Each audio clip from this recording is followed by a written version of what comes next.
Welcome to the 6th episode of Unreasonable 2018 Recaps from Reality TV Warriors. My name is Michael Helmstone, and joining me as always is a Canadian who lives his life by the Stina mantra of, at some point you just have to start banging, Logan Saunders. Good afternoon. Good afternoon. This is a very Stina-centric episode, I would say. There's a lot of Olcay in this episode, there's a lot of Stina in this episode, and not a lot of anyone else. You still get a fair chunk of Ruben.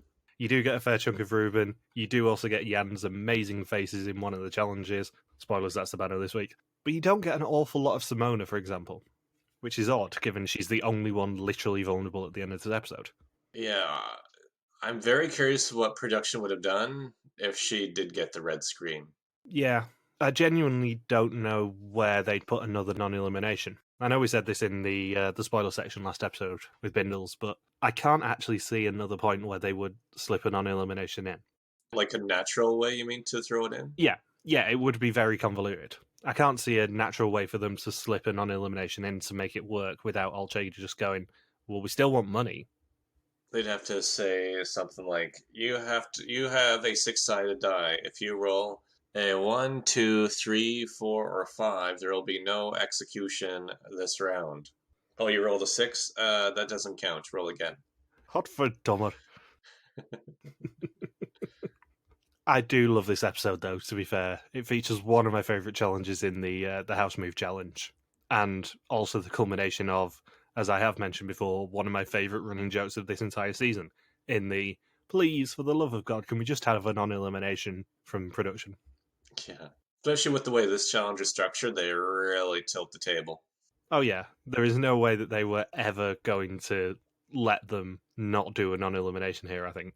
But, I mean, there is still a chance Simona could have gone home.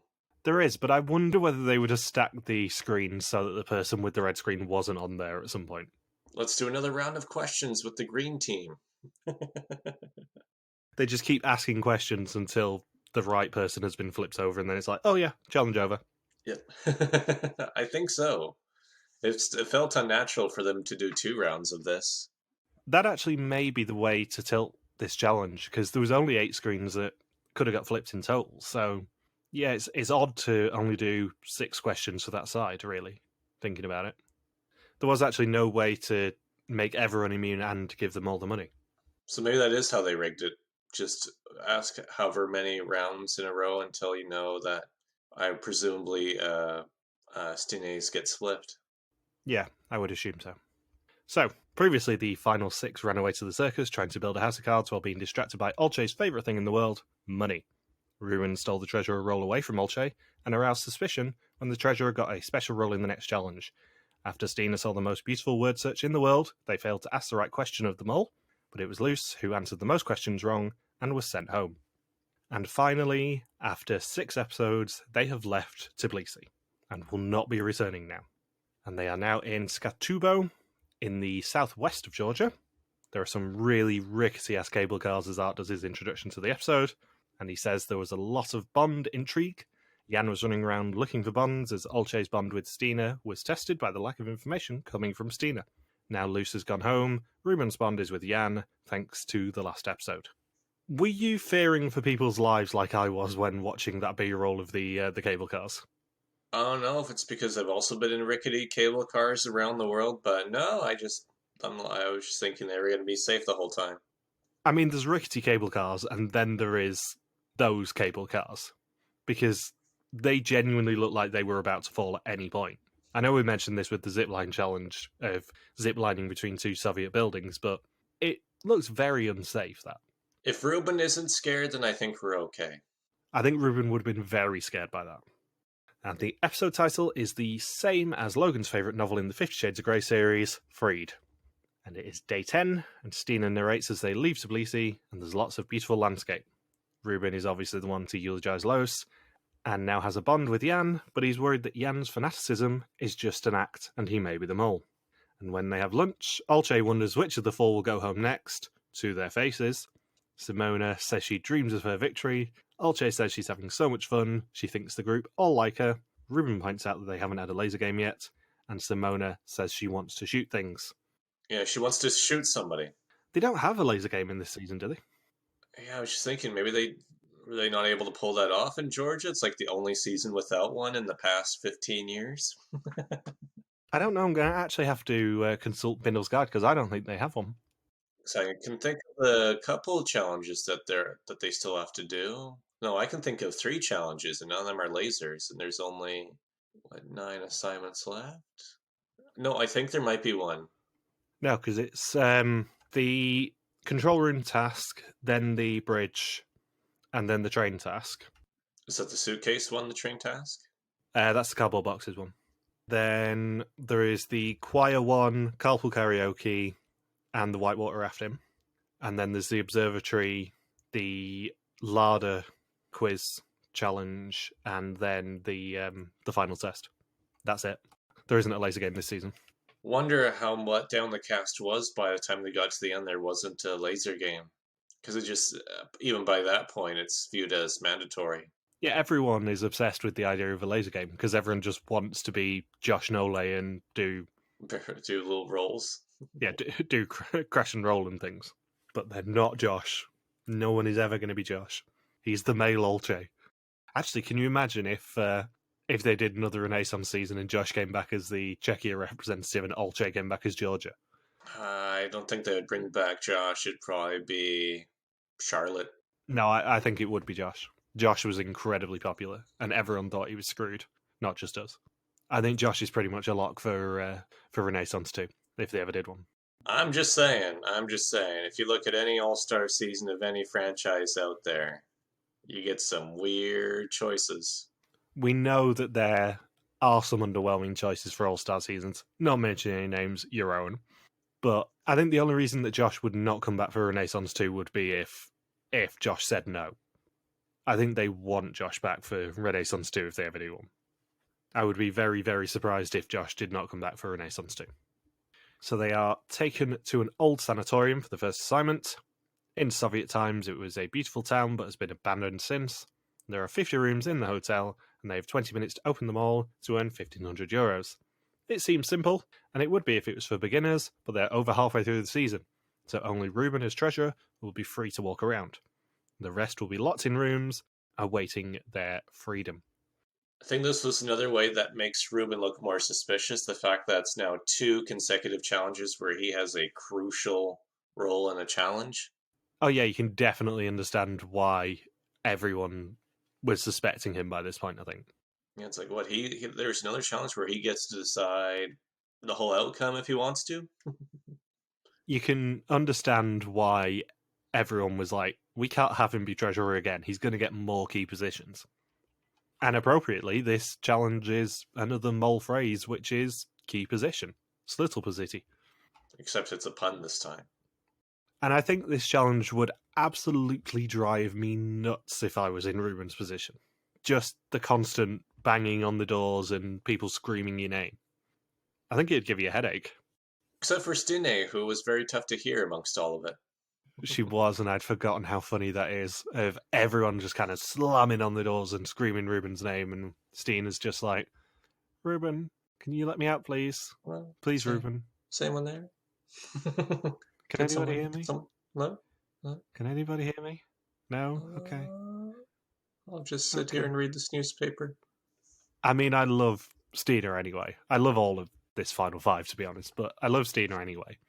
But this just makes me love her even more, where it's just like, really reserved Steiner, hates all the adrenaline assignments and just goes, yeah, okay, I'm not going to get saved. Whatever. No loss.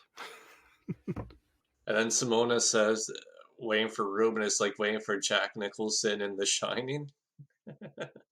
To jump out and put an axe through a door and scream, here's Johnny! My favourite thing of this pre-challenge bit, though, is Olcay saying she panics as she was left in a room that hadn't been used in over 20 years. And it was so dirty. And you just look at the room and go, yeah, the bed's made, Olcay. It's by far the cleanest of the 4 that people are locked in. Do not complain. Yeah, I can't imagine if they were to try and do this challenge during Renaissance where there's like a severed horse's head in the bed. Anything would have been better than A, actually admitting that your own was a mole on any season, and B, the Elba episode. So each of them receives 10 keys. One of Ruben's 10 will unlock another candidate, who has another 10 keys, and so on and so forth.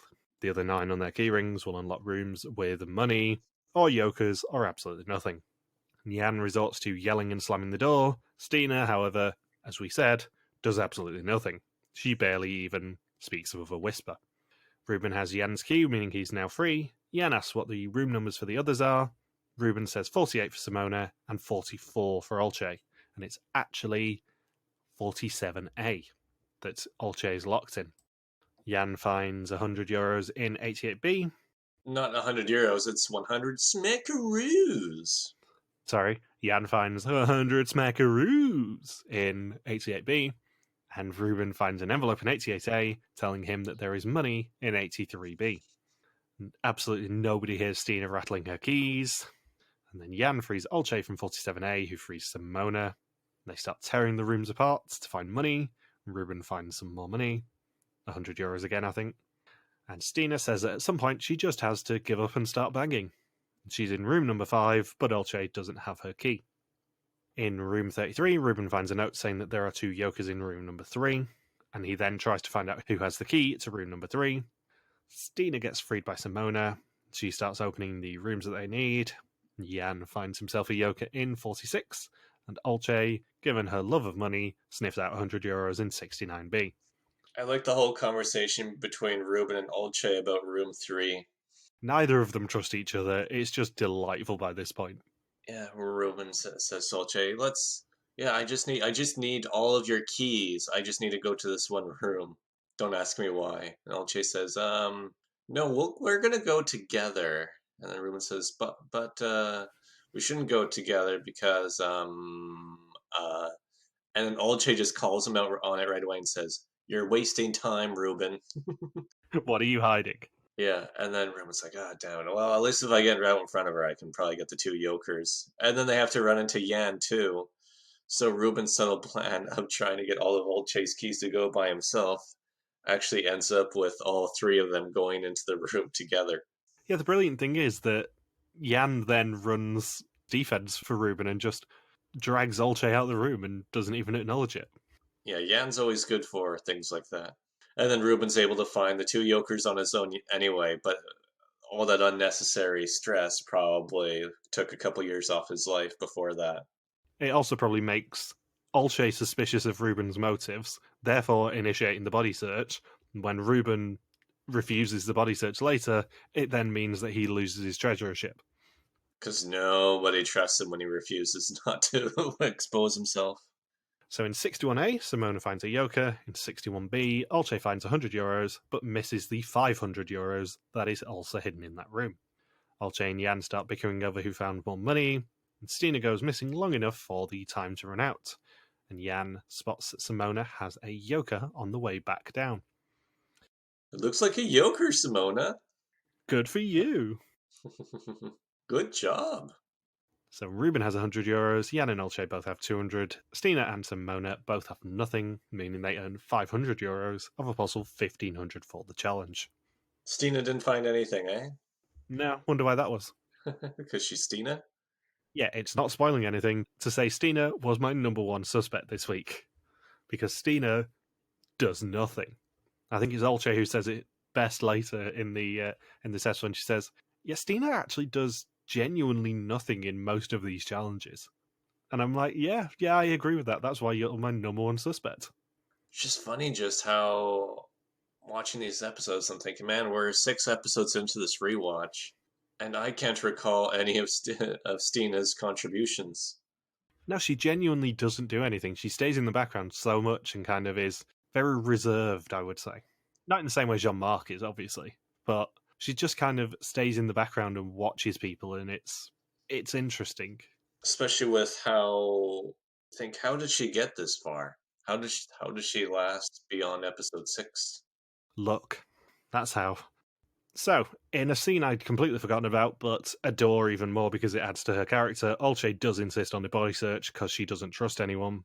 Jan submits because of course he does. But Ruben doesn't. She is convinced that he has money in his back pockets, but it's actually his 2 yokers, and is very suspicious of his motives. And he does the worst why doesn't he put the two yokers in a more concealed spot? Exactly. Jan hides his in his socks. Yeah, that's why no one found his, but Ruben had his in his hands. He actually had to take it from his hands into his back pocket and say, no, you cannot touch there. If you think about it, Ruben has the advantage of having the most surface area of anyone in this cast. He's like 6'5". He has more places to hide it than anyone else, just in terms of height. And yet he biffs this so badly. It's like, yeah, you're not treasure anymore after this. We can't trust you at all. And I wonder why that is. So Jan and Olcay have a catch-up in room 2218. He is wondering what Olcay actually did in that challenge, and admits to her that he found a yoker, but doesn't realise that Stina is listening in. There is absolutely no comeuppance to Stina listening into this conversation at all, which is weird. Yeah, they keep cutting to her listening, but they don't catch her listening. She doesn't say anything. She doesn't even do that much with the information other than the conversation we're going to see right after this. But it was very like European independent film style of just a long scene where that ultimately doesn't go anywhere.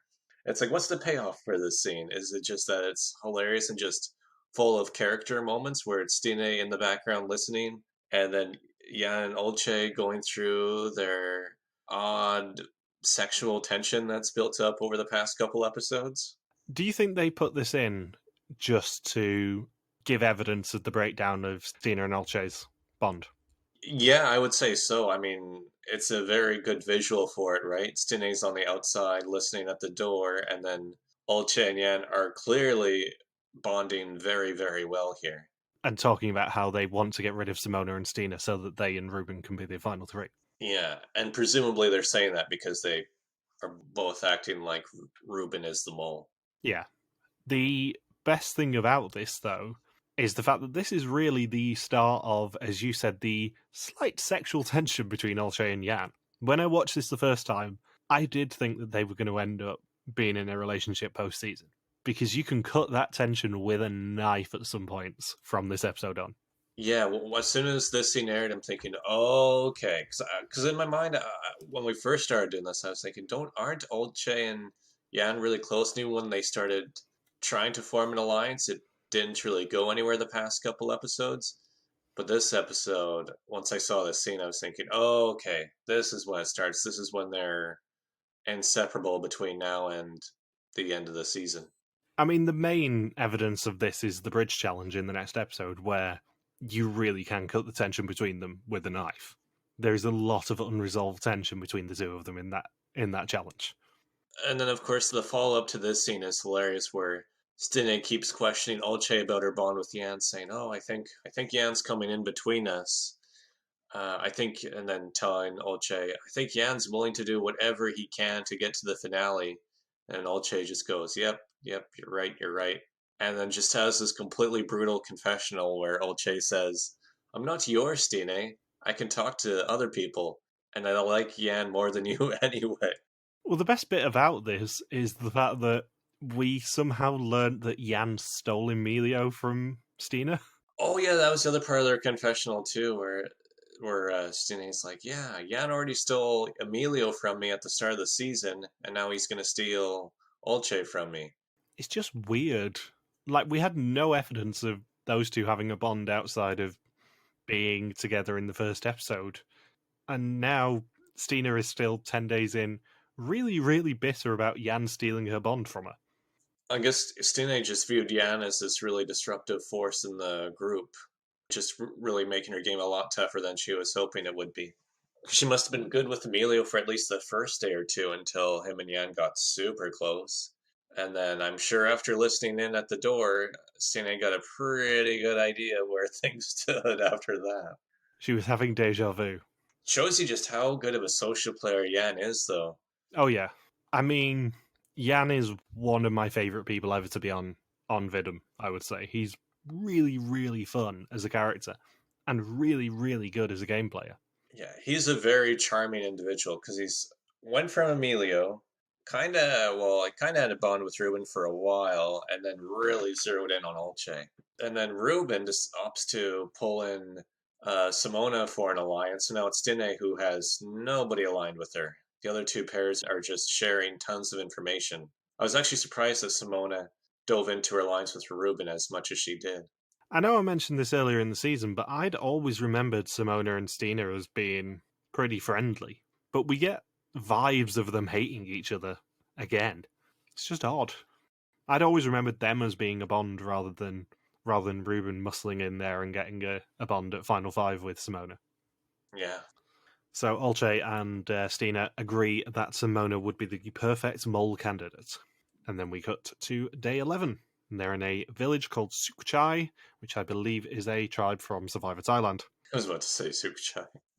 Art drives to meet them in a larder in the town, and in another scene you would never see Rick do ever again because he would want to re-record it. Art forgets to put the handbrake on the larder, so it starts rolling forward and he has to do his introduction again. 3 families are moving in the town today, and the candidates need to help them move. They have to move lots of items with mole stickers on them in 3 larders, and the more they move, the more they earn. And they have 30 minutes to load up their cars. Ruben, Jan, and Simona quickly volunteer to drive. Olcay says she wants to help Ruben as they've been a good team in the past. Stina decides to help Jan, and he asks if she's good with Tetris, and of course, they score the entire next scene with the Tetris theme or music from the Tetris soundtrack. Mother Russia would be proud. I was going to say it's vaguely ignorant to just score it with the Tetris theme, given it's quite notably a Russian folk song, the Tetris theme.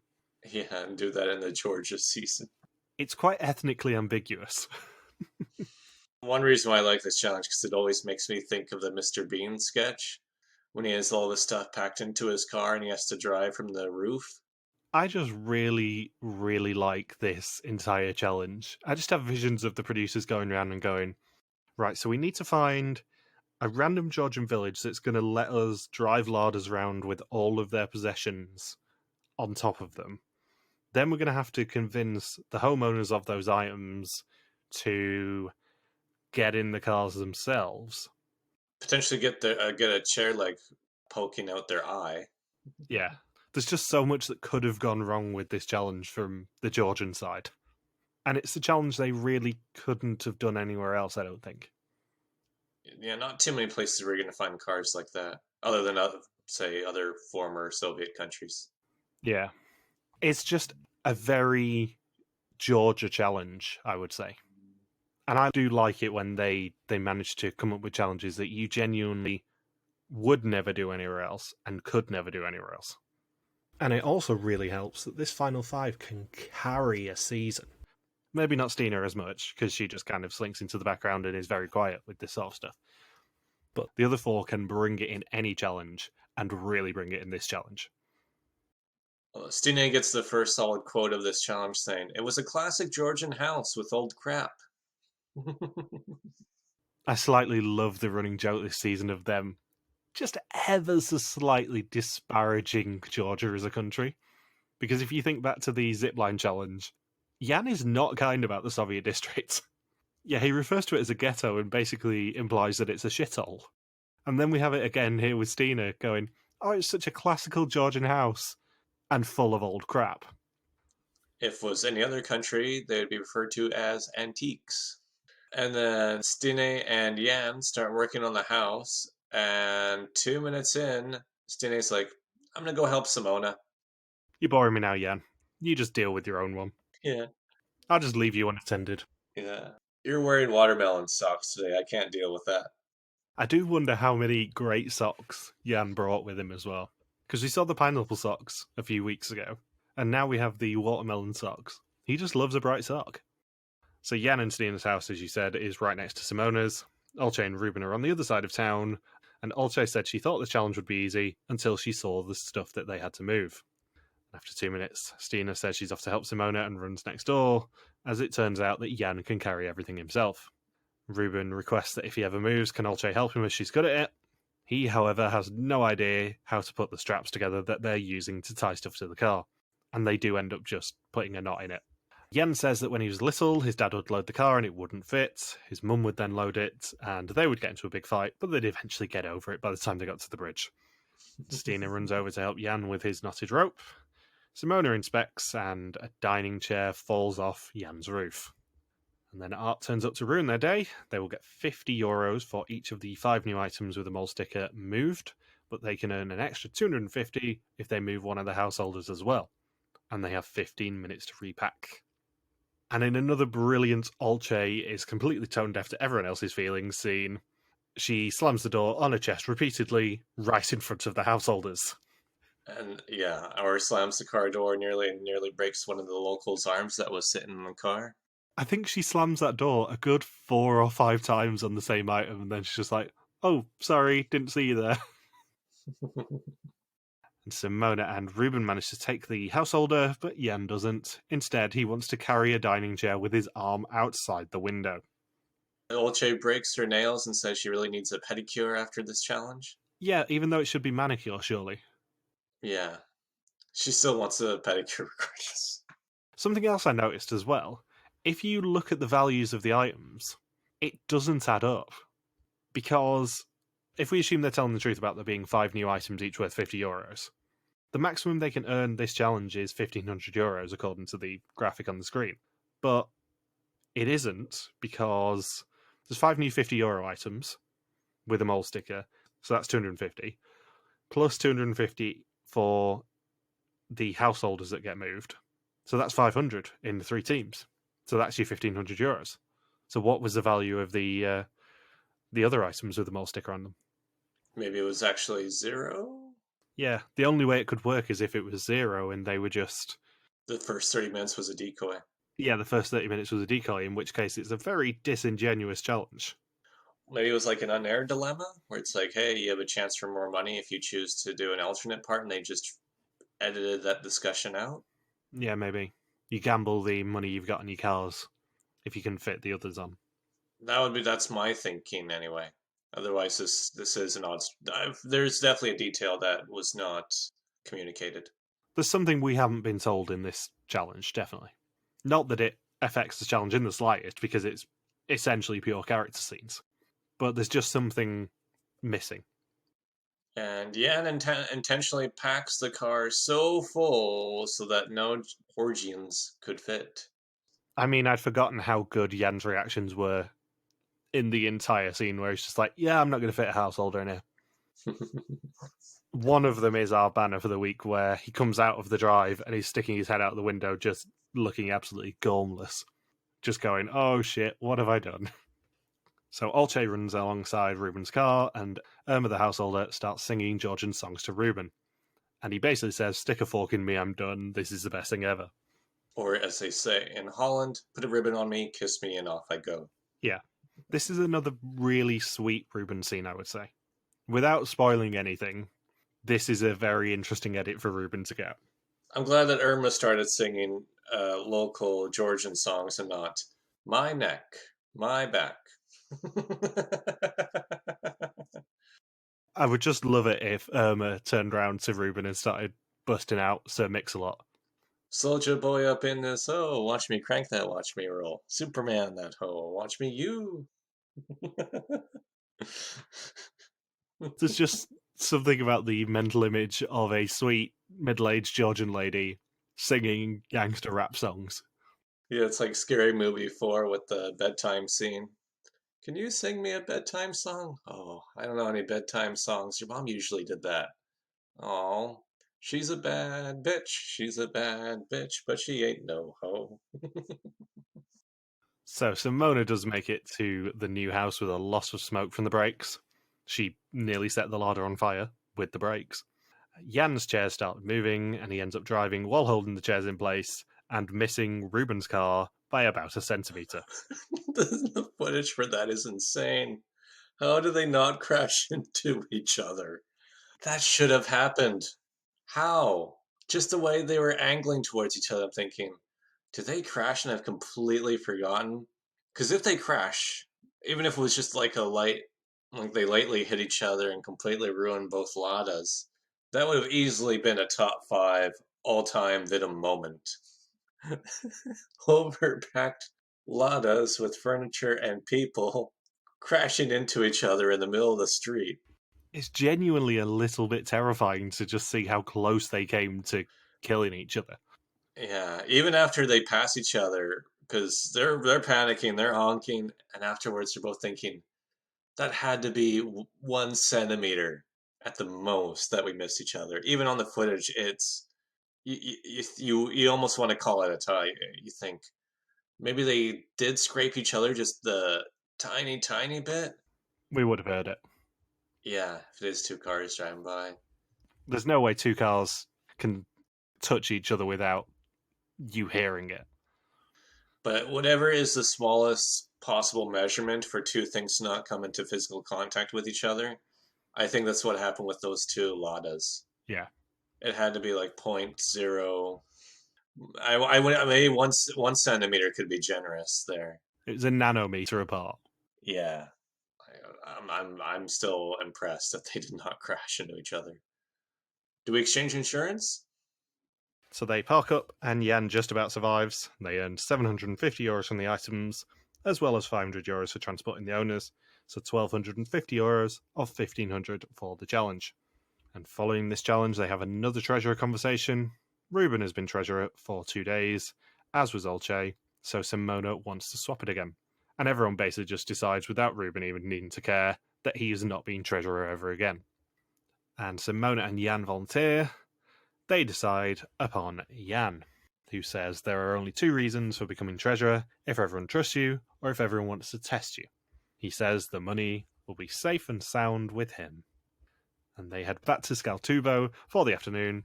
Simona says that the building they meet Art at looks like it belongs in Battlestar Galactica, and there is an almost simultaneous sunglasses removal when they meet him, who tells them to prepare for the test.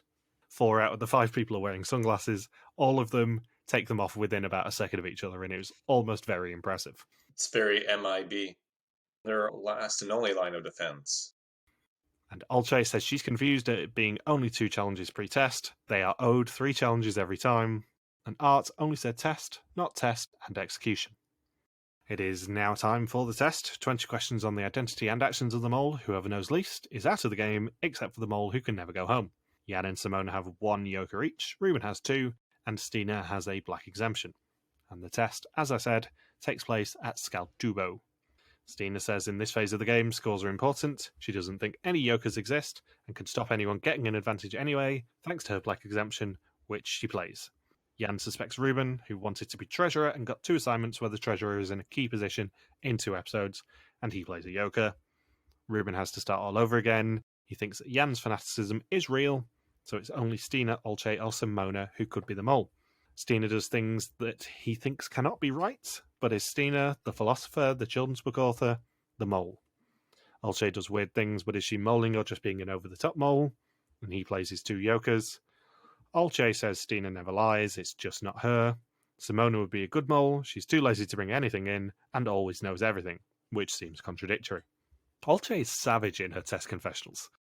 This is not the first one this season where Olcay has been a complete bitch to people in these. And you can just imagine them kind of watching them back in January and February 2018, just going, Olcay, you're horrid. Simona focuses on Ruben, but still spreads a few on Jan, a few on Stina, but a majority on Ruben, and she plays her Joker. Art says that some chose security and Jokers were played, but so was the black exemption. And that means they are all equal, but they can all say that they were there when the pot finally reached €10,000. However, none of them want to go home today, and they will get a chance to stop anyone going home. And he just kind of gets up and walks away. No explanation. He pulled a Rick. He just pulls a Rick, and they get transported to the actual location of their potential execution. Olcay just assumes that they're all going through, because Art didn't say anything to the contrary to that. He just said they'll have a chance to all stay, but she's just the optimist, Olcay the optimist, and thinks, oh, that means we're all going through. Yay, go team. Does it though?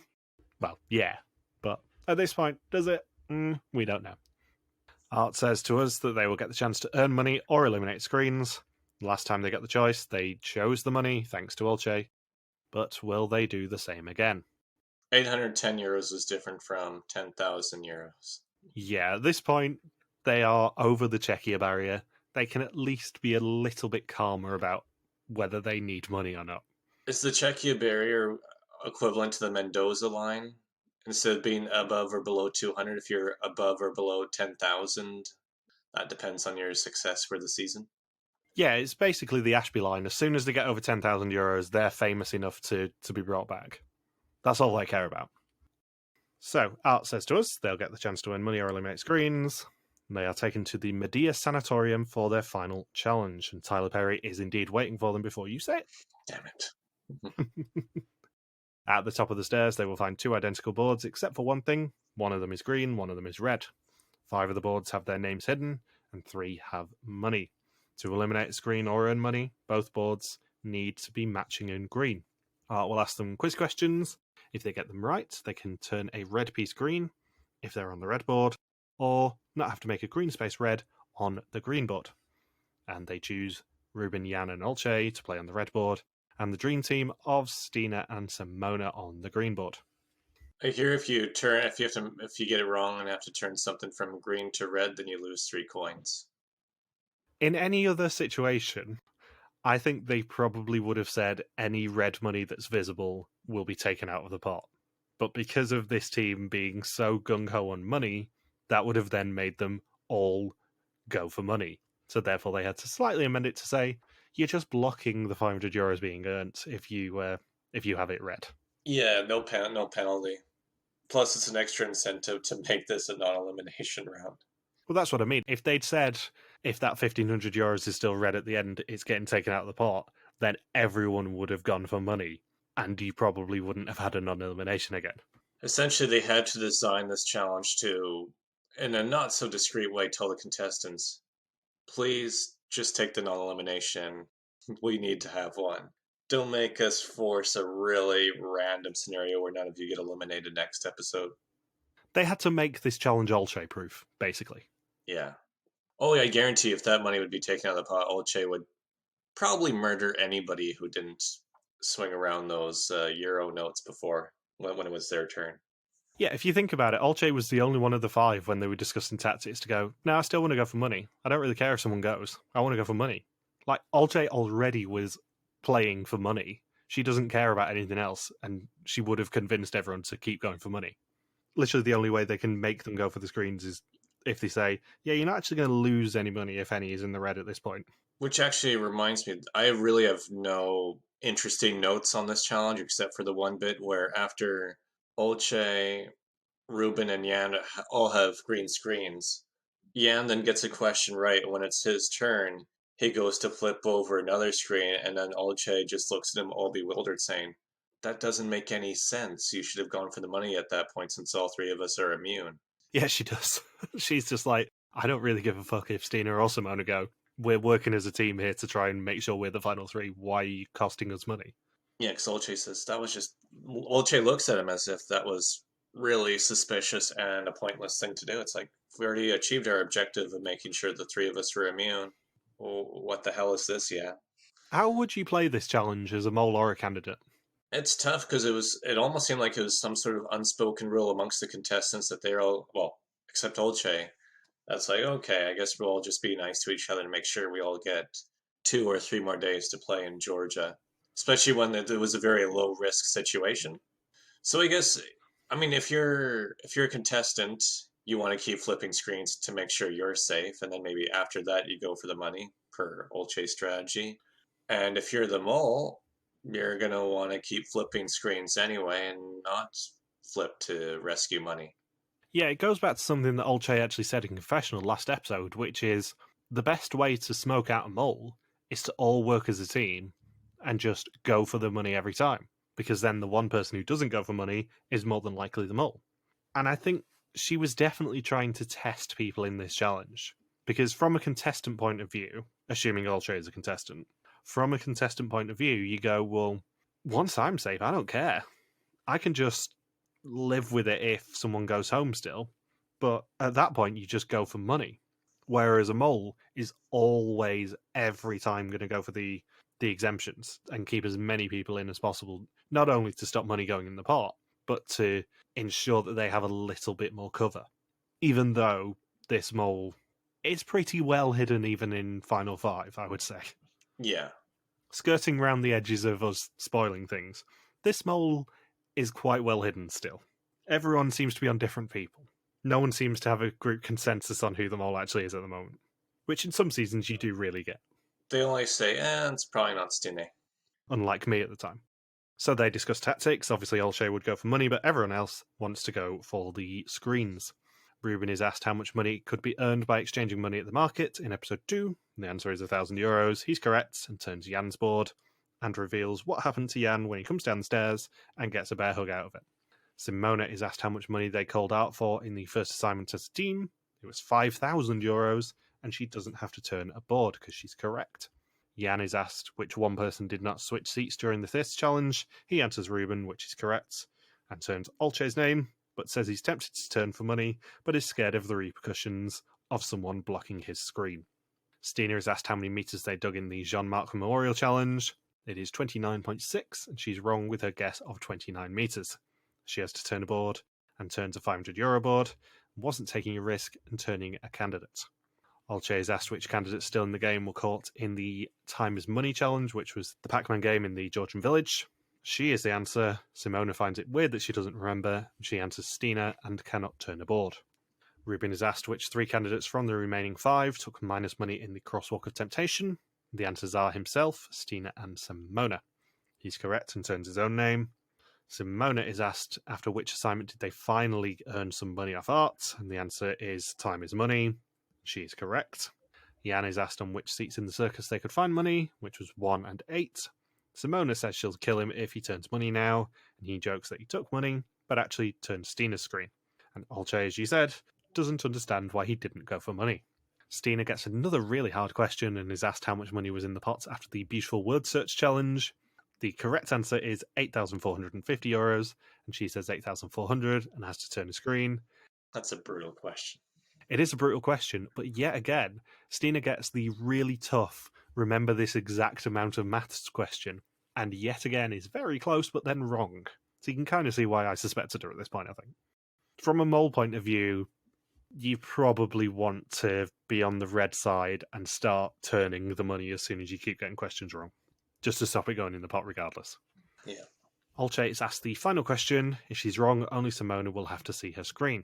She's asked what sentence the candidates gave in the beautiful word search challenge, and it was, did the mole cross words out? And she says, did the mole cross a word out? As a result, Simona is the only one who has to see her screen, and they earn absolutely nothing of €1,500 for this challenge, €1,750 of 4,500 for the episode, and 10,200 of 43,000 for the season so far.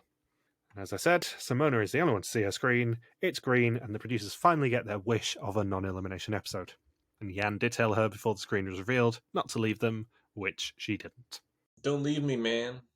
That would have been such a brutal execution if Simona went home.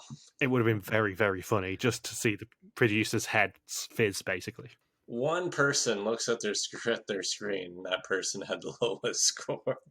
It just would have been really, really funny to see producers' heads fizz when they realise they have to come up with a convoluted way to make the Final Four stay as the Final Four next week.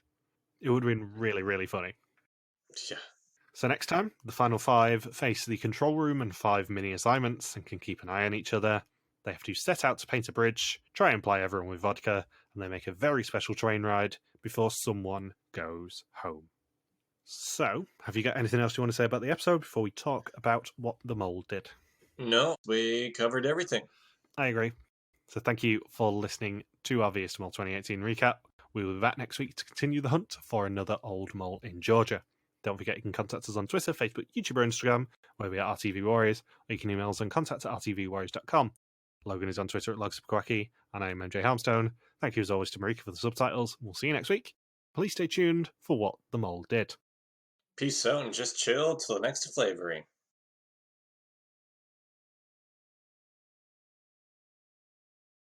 So what did the mole do, Mr. Saunders?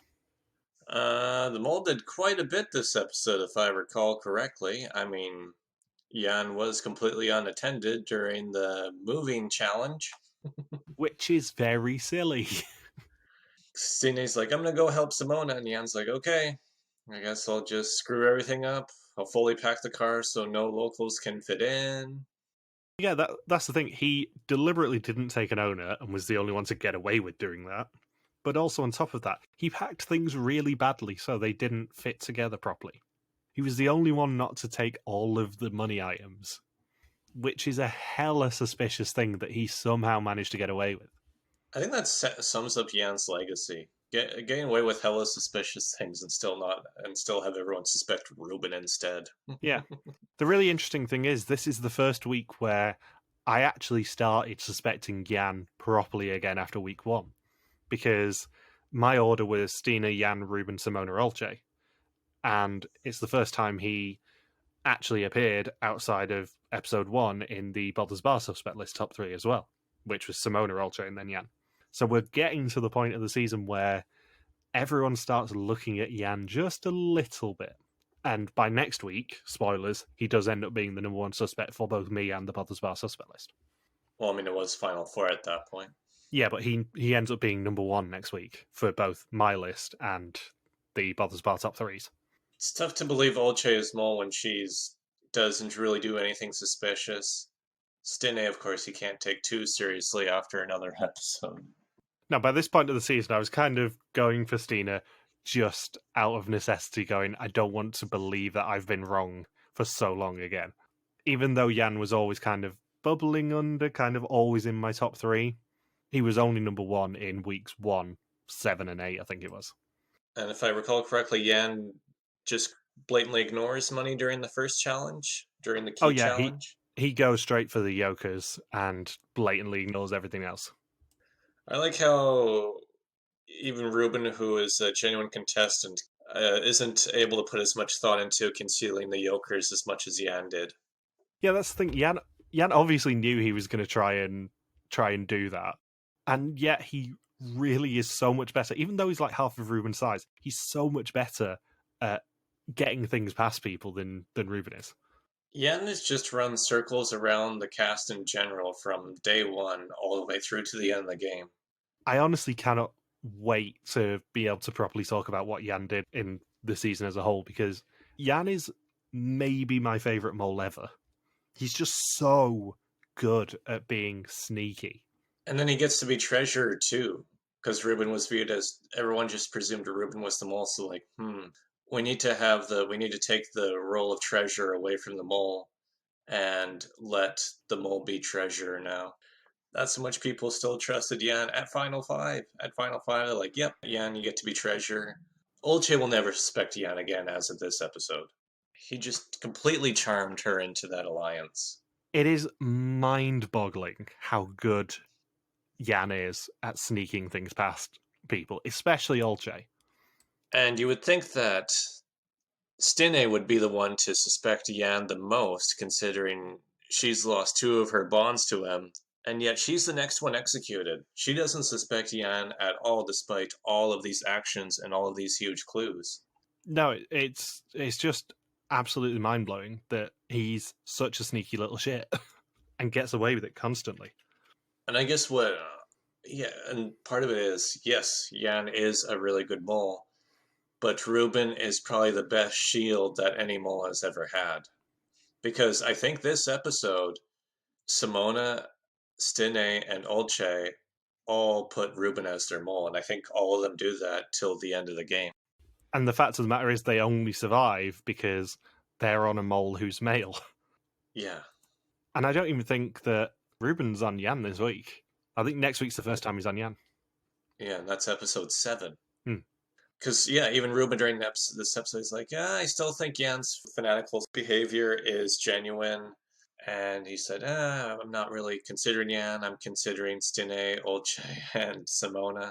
I'm thinking, man, did no one's even thinking about Jan this episode. Now, Simona says she's going to put a couple of questions on Jan, but most of them on Ruben. Yeah, that's right. She's the only one who hinted at that. And it makes me think, I wonder if things would have been different if Jan had not turned Stine's screen.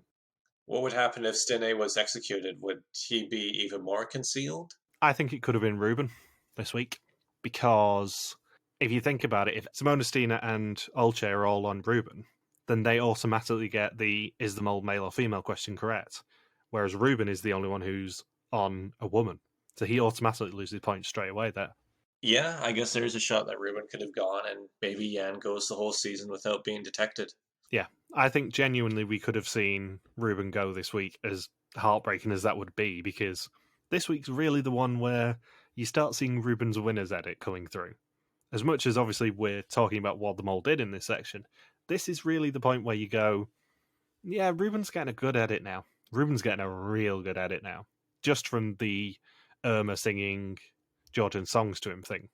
It's tough to not talk about Jan being a really good mole without pointing out that Ruben was a really good shield for him to hide behind, because I think that was a good chunk of his strategy. Yeah. And also the fact that Ruben just seems like a genuinely good dude, in the same way that Axel seemed like a genuinely good dude from Belgium, Vietnam. Like, he just seems like a really nice dude, nice bloke. Just, he makes himself a little bit suspicious. That's the problem. Yeah, where it's like, man, he's a nice guy, because pretty much the attributes that they're all assigned to Ruben should be assigned to Jan. Where they're like, yeah, Ruben's a really nice guy, but is it all a facade? Is it like all these suspicious things he's doing? We always want to forgive him. That might be part of the strategy. So we're all going to go on Ruben. Yeah. So is there anything else to say about what Jan did? Oh, and obviously turn Stine screen instead of money. He didn't want to put money into the pot. Well, yeah. That was the easiest one. And it's funny because there was that big signal to Olcay, like, we should not have turned somebody's screen when all three of us are safe. It didn't even cross her mind. She just crossed her mind as, oh, that was just a stupid move, instead of, oh, that's a decent mole sabotage. Yeah. So, I think we are done until our 300th episode together next week. Oh my goodness. Oh my goodness, indeed. Assuming nothing changes in terms of our recording schedule, like adding in any interviews or anything.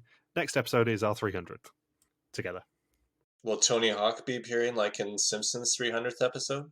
I'm not going to spoil the surprise I've got planned for you. Oh, I wanted Tony Hawk. Don't leave us.